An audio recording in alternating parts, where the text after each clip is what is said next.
Hello అల్లుడు, ఇక్కడ చూసినాను పెద్ద పెద్ద బిల్డింగ్ ఉన్నాయిరా. ఇందులో ఏ బిల్డింగ్ ఉంది? ఏంటి మాయా నా దగ్గరికి వచ్చేస్తున్నావు నువ్వు? ఒకసారి వస్తున్నాను.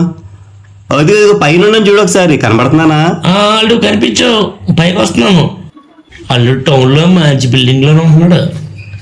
పోతే పోనీ కానీ అమ్మో ఈ మెట్లేట్రా బాబు, ఇన్ని ఉన్నాయి తిరుపతి వెంకన్న స్వామి మెట్లలాగా. అల్లు బాగున్నావా? ఏంటి మాయా చెప్ప చేయకుండా వచ్చావు? నువ్వు చెప్పుకుంటే బండి వేసుకుని వచ్చేవాడికి సెంటర్ కి.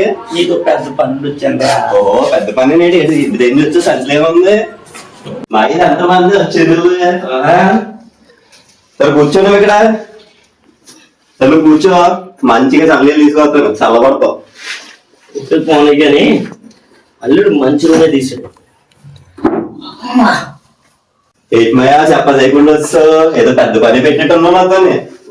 పెద్ద పని వచ్చింది. ఒరే అల్లుడు, నీకేమన్నా బుద్ధి జ్ఞానం ఉందిరా?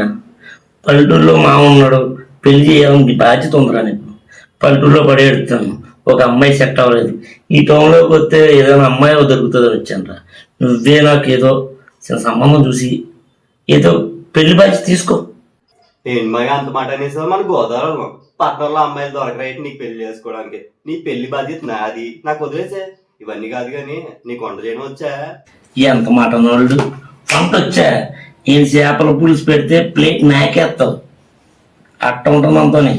సరే మరి నేను రైస్ ఎట్టేస్తాను, నువ్వు ఏదో కూర ఉండేసి ఈ రోజుకి. సరే అల్లుడు. అల్లుడు ఏదోలాగా సెట్ చేస్తాడు కానీ అమ్మాయిని. ఎలాంటి అమ్మాయిని సెట్ చేస్తాడంటో? సినిమా హీరోని కాకపోయినా సీరియో హీరోని చేసిన సెట్ అయిపోతున్నాం. పోలే అల్లుడికి మన చేతులు చేసి చూపిద్దాం చూసి.